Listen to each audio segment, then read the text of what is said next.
नमस्कार, मैं विनोद कुमार शुक्ला, अड्डा पर आपका स्वागत है। आज चुनाव आयोग ने झारखंड और महाराष्ट्र के चुनाव की घोषणा कर दी और झारखंड में 2 फेजेज़ में चुनाव होने हैं। 13 और 20 नवंबर को वोटिंग होनी है, महाराष्ट्र में केवल 20 नवंबर को वोटिंग होनी है। लेकिन मैं महाराष्ट्र के चुनाव और उस पर नहीं चर्चा करूँगा। हम आज बात करेंगे कांग्रेस पर। कांग्रेस किस तरह से ये इन सब के लिए तैयार है और कांग्रेस किस तरह से अपने आप को आगे की रणनीति पर काम कर रही है। अब कल जो है कांग्रेस ने एक बैठक की। वो बैठक इस बात के लिए की कि हरियाणा में क्या गड़बड़ हो गई, कहाँ कमी रह गई। उस बैठक में कौन कौन थे? उस बैठक में हरियाणा चुनाव के प्रभारी जो वीडियो कॉन्फ्रेंसिंग के माध्यम से जुड़े थे, और राहुल गांधी और मल्लिकार्जुन खड़गे, मतलब दोनों सदनों के नेता प्रतिपक्ष और राष्ट्रीय कांग्रेस के अध्यक्ष। अब हरियाणा की चुनावी जो डिबैकल हुआ है, जो हरियाणा की चुनावी हार हुई है, उसमें हरियाणा का कोई व्यक्ति नहीं था। उसमें भूपेंद्र सिंह हुड्डा नहीं थे, उसमें कुमारी सैलजा नहीं थी, उसमें उनके प्रदेश के राष्ट्रीय प्रदेश अध्यक्ष नहीं थे। लेकिन बाद में कुछ लोगों ने ये बताने की कोशिश की, या कह लीजिए जो पत्रकारिता में चलता है कि सूत्रों के हवाले से ये खबर आई कि हुड्डा साहब शर्म के मारे या वो नहीं ज्वाइन करना चाहे थे। ये और ख़राब स्थिति है कि कोई व्यक्ति इस बैठक में, इस तरह की बैठक में शिरकत नहीं कर रहा है, और बावजूद इसके कि जब उस दल के दोनों सबसे बड़े नेता, गांधी परिवार के जो चश्मो चिराग हैं और राष्ट्रीय अध्यक्ष, राज्यसभा में नेता प्रतिपक्ष, फिर भी हुड्डा साहब ने ज़रूरत नहीं समझी, या वो इतना दुखी और शर्मसार थे कि नहीं आना चाह रहे थे। मतलब ये कि वो मॉरली ज़्यादा डिमोरलाइज हो गए। अब अगर हुड्डा साहब का ये हाल है तो कार्यकर्ताओं का क्या हाल होगा। इसी बीच चुनाव आयोग ने 2 और बड़े प्रदेशों के चुनाव की घोषणा कर दी। अब एक जगह तो अलायंस के साथ चुनाव लड़ना है, जिसमें उद्धव सेना है, मतलब जिसको बोलते हैं शिवसेना, उद्धव बाला साहब ठाकरे, राष्ट्रवादी कांग्रेस पार्टी शरद चंद्र पवार, कांग्रेस। लेकिन जो स्थितियां हैं उसमें क्या कांग्रेस इस जो हरियाणा चुनाव के बाद जो डिमोरलाइजेशन है, या हरियाणा चुनाव के बाद अपने कार्यकर्ताओं को, अलायंस पार्टनर को कैसे निपट पाएगी, और कब इन सब पर होगा आगे बात बढ़ेगी। इसलिए कि 20 नवंबर को वोटिंग होनी है, तो सब कुछ जल्दी जल्दी होगा। टिकट के बंटवारे जल्दी करने होंगे, अलायंस फाइनलाइज करना होगा, कितनी सीटों पर चुनाव लड़ना होगा, सब फाइनलाइज करना होगा। और शायद इस बीच राहुल गांधी को विदेश यात्रा पर भी जाना हो। प्रियंका गांधी महाराष्ट्र में कितना शामिल हो पाएंगी, इसलिए कि उनको अपना लोकसभा का चुनाव लड़ना है वायनाड से। तो जब चुनाव के 6 दिन बाद 8 तारीख को परिणाम आए हैं, और कल 14 तारीख को इस बात पर चर्चा हुई, और उस चर्चा में सारे लोग शामिल नहीं हुए, तो महाराष्ट्र पर कहाँ तक बात पहुँची है। हालांकि नाना पटोले की दिल्ली आकर के इस तरह का कि अलायंस पार्टनर मिल के ही चुनाव लड़ेंगे। वो लंबे समय से सब दोहरा रहे हैं कि मिल के चुनाव लड़ेंगे। अब मिल के चुनाव लड़ेंगे तो क्या स्थिति होगी? क्या कांग्रेस जिसको भारतीय जनता पार्टी ने हरियाणा में पटकनी दे दी है, बावजूद इसके कि इस तरह के अनुमान लगाए जा रहे थे कि वहाँ कांग्रेस को 65 से 70 सीटें आ सकती हैं 90 सीटों में। महाराष्ट्र में क्या स्थिति होगी? अभी जो जून के लोकसभा चुनाव हुए हैं उसमें सबसे ज़्यादा सीटें कांग्रेस ने 13 सीटें जीती हैं, भारतीय जनता पार्टी 9 सीटें जीती है। तो कांग्रेस दावा भी सबसे ज़्यादा सीटों का करेगी। अब उस दावे में कितनी सीटें मिलती हैं कितनी नहीं मिलती हैं ये तो जब चर्चा होगी तब बात आगे बढ़ेगी। अब 3 परिस्थितियां हैं। पहला ये कि चर्चा हो सीटों को लेकर के, दूसरा ये है कि ये निगोशिएशन कौन करेगा, तीसरा ये है कि आगे की चुनावी तैयारियां कैसे होगी। अब निगोशिएशन करने वाला व्यक्ति ऐसा चाहिए जो अपने राजनीतिक हितों को साधने में बहुत कुशल हो। किन लोगों से बात करनी है? कांग्रेस को शरद पवार से सीटों के बारे में बात करनी है, जो राजनीतिक दृष्टि से जिनको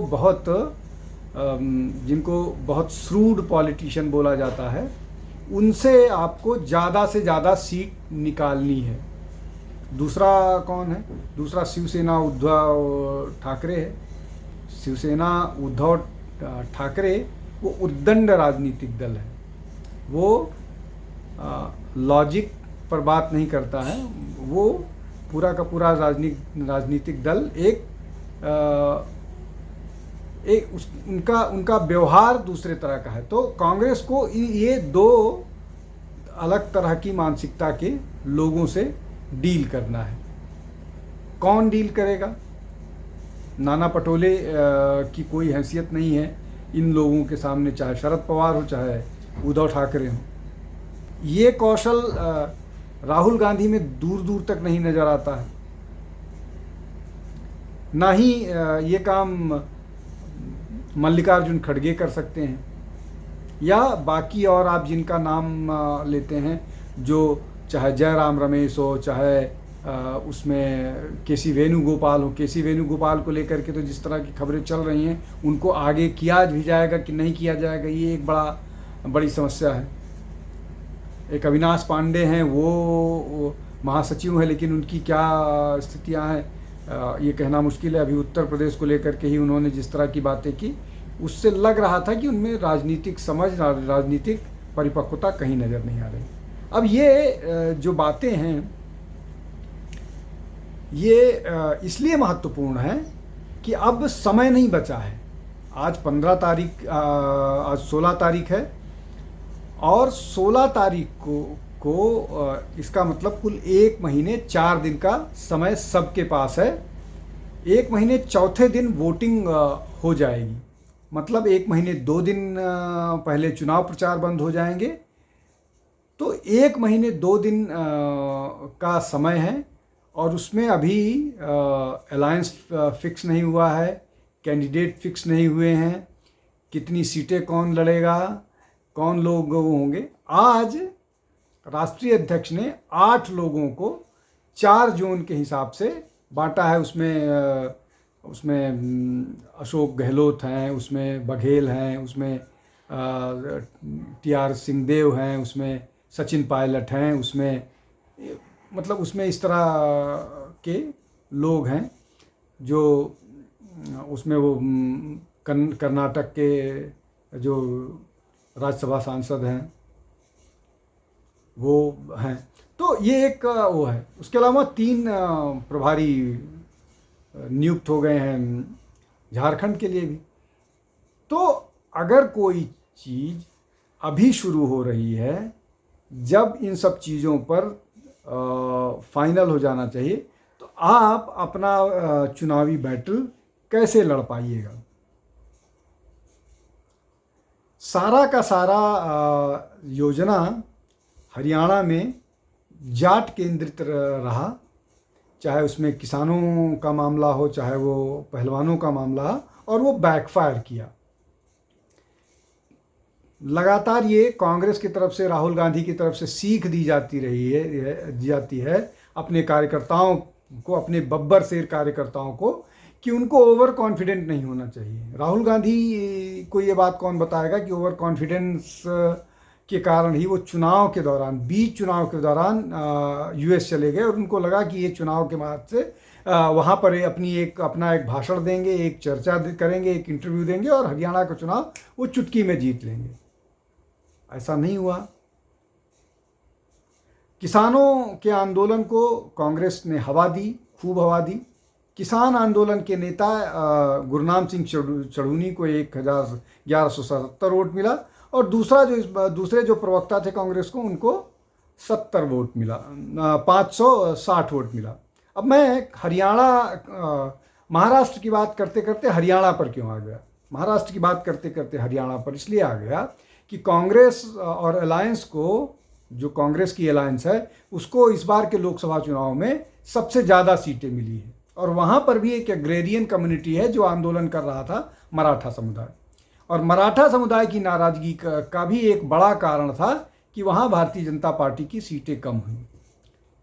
तो क्या जिस तरह से दलितों का वोट प्रभावी हुआ था लोकसभा के चुनाव में, लेकिन वो निष्प्रभावी हुआ या कम प्रभावी हुआ हरियाणा के विधानसभा के चुनाव में, वैसा ही मराठा वोटों के साथ हो रहा है। अगर वैसा मराठा वोटों के साथ हो रहा है, इसलिए कि इस बीच न केवल सरकार ने बहुत सारी योजनाएं चलाई हैं, बल्कि मराठा रिजर्वेशन को लेकर के बहुत काम किया है। ये मराठा आंदोलन जो महाराष्ट्र में था, इसके पीछे जो है वो शरद पवार की योजना थी। शरद पवार का ही सबको मालूम है कि जो मनोज जरांगे पाटिल है, वो शरद पवार का आगे किया हुआ व्यक्ति है।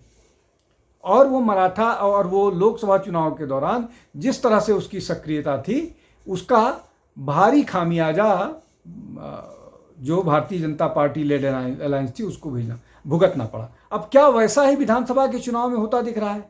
कम से कम अभी ऐसा नहीं दिख रहा है।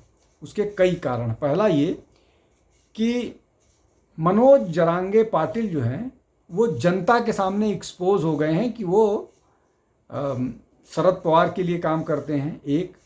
दूसरा ये, भारतीय जनता पार्टी विशेष रूप से देवेंद्र फडणवीस ने जो मराठा आंदोलन का या मराठा नेताओं का जो दूसरा सेक्शन है, उस सेक्शन के साथ तालमेल बिठाया, उनसे बातचीत शुरू की और उनको समझाने की कोशिश की कि सरकार हर तरह से तैयार है। ये जो मिस इन्फॉर्मेशन फैलाया जा रहा है, ये जो मराठों को नुकसान फैलाया जा रहा है मनोज जरांगे पाटिल के माध्यम से, और इसके पीछे जो है वो शरद पवार की भूमिका है, इसको मराठाओं को समझने की जरूरत है। इसलिए कि सरकार ने कुएं, तालाब, इन सब पर बहुत सारा काम किया, उनको दुरुस्त किया और उस पर अच्छा खासा खर्च करे। और रिजर्वेशन को लेकर के भी बहुत पॉजिटिव है। हालांकि वो अभी सुप्रीम कोर्ट में है, हाई कोर्ट से वो आगे चला गया, जो उन्होंने 10% बढ़ा करके रिजर्वेशन दिया। रिजर्वेशन ना देना पड़े, इसलिए जो मराठा आंदोलन के लोग हैं वो कह रहे हैं कि हमको विदिन 50% रिजर्वेशन चाहिए। तो इसको बहुत बेहतर ढंग से भारतीय जनता पार्टी या सरकार हैंडल कर रही है। खैर, अब भारतीय जनता पार्टी या सरकार पर बाद में बात करेंगे। अभी कांग्रेस, शिवसेना और राष्ट्रवादी कांग्रेस पर चर्चा करते हैं। शिवसेना अभी भी महत्वाकांक्षा पाले हुए है। शिवसेना का अपनी जो महत्वाकांक्षा है, उस महत्वाकांक्षा के हिसाब से एक तो वो मुख्यमंत्री पद के लिए अपनी दावेदारी किसी न किसी माध्यम से चाह रहे हैं, जबकि उसको दोनों ने, शरद पवार ने और कांग्रेस ने भी नकार दिया है कि चुनाव में सीटें जब आएंगी उसके बाद फैसला होगा। एक ये। दूसरा ये कि इन तीनों अलायंस में सबसे ज़्यादा सीट लेने की तीनों की दावेदारी होगी। लेकिन जैसा मैंने पहले कहा कि बार्गेनिंग कौन कर पाएगा, कांग्रेस में कोई बार्गेन करने वाला नेता नज़र नहीं आ रहा है जो शरद पवार से बार्गेन कर पाए। और शरद पवार इस बार अपनी बेटी को मुख्यमंत्री बनाए जाने के लिए हर संभव कोशिश करेंगे और कोशिश ये करेंगे कि वो ज़्यादा से ज़्यादा सीट अलायंस में लें और ज़्यादा से ज़्यादा अपने लोगों को जिताएं, जिससे वो दावेदार के रूप में सुप्रिया सूले को आगे कर सकें। ये अब उनके जीवन का जो राजनीतिक लक्ष्य है वो यही बचा। वो खुद 4 बार के मुख्यमंत्री हैं, लेकिन वो अपनी बेटी को स्थापित करना चाह रहे हैं महाराष्ट्र के राजनीति में, जहां पर वो अपने आप में एक नेता की तरह से नजर आए, ना कि शरद पवार की पुत्री की तरह से। तो ये बार्गेनिंग कांग्रेस कर पाएगी, और ये जो 8 सदस्यीय टीम जिसकी मैं बात कर रहा हूँ, ये अपना असेसमेंट कब तक देगी, और इन जो वहाँ से नाम आएंगे, देखिए नाम तो तब आएंगे जब ये सीट फाइनलाइज हो जाएगा कि कौन कौन सी सीट पर कांग्रेस लड़ेगी, कौन सीट पर राष्ट्रवादी कांग्रेस पार्टी लड़ेगी और कौन सी सीट पर कांग्रेस को मिलेगी। तो ये तो पहले डिसाइड होना पड़ेगा, इस पर पहले बहस मुबाहिसा होगा, चर्चा हो जानी चाहिए। तो जो रीजनल पार्टी हैं, शिवसेना जिनका अपना इलाका है, क्षेत्र है, जहां उनके ज़्यादा वोट परसेंट हैं, या शरद पवार का जो इलाका है वो वहाँ पर अपनी ज़्यादा से ज़्यादा सीट दावा करेंगे। लेकिन इसमें एक महत्वपूर्ण बात सबको समझ लेने की ज़रूरत है कि न तो कांग्रेस न राष्ट्रवादी कांग्रेस पार्टी शिवसेना उद्धव ठाकरे को ज़्यादा सीटें देने के लिए तैयार होगी। उसका कारण ये है कि ये सबको मालूम है कि जो हिंदुत्व वाला वोट बैंक है वो शिवसेना के इस धड़ से, जिसका प्रतिनिधित्व उद्धव ठाकरे करते हैं, वहाँ से खिसक गया है, और जो भी सीटें शिवसेना को आई हैं वो कांग्रेस और राष्ट्रवादी कांग्रेस के मुसलमान वोटों से आई है, और उन्हीं के कारण वो उन्हीं की पीठ पर या उन्हीं की पीठ पर चढ़ के वो चुनाव जीते हैं। तो जब कांग्रेस को और राष्ट्रवादी कांग्रेस को ये मालूम है कि ये पैरासाइट की तरह से काम कर रहे हैं, तो वो उनको ना तो सीट देंगे ना मुख्यमंत्री पद की दावेदारी देंगे। तो ये एक स्पष्ट मसला है। अब ये सारा का सारा डिसाइड होगा कांग्रेस और राष्ट्रवादी कांग्रेस के बीच में। इन परिस्थिति में जब एक को सीट ज़्यादा मिलनी नहीं है, दूसरा अनप्रिपेयर्ड है, तीसरा चूँकि रीजनल पार्टी है और उसे मालूम है और उस इलाके में उसकी अच्छी पकड़ है, तो वही अकेला एक मजबूत दावेदार दिख रहा है। बाकी कांग्रेस का पूरा केंद्रीय नेतृत्व अभी तक महाराष्ट्र के चुनावों को और झारखंड के चुनावों को लेकर के बेखबर नज़र आ रहा है। आज के लिए बस इतना ही। आप हमारे साथ जुड़ते रहिए। बहुत बहुत धन्यवाद। नमस्कार।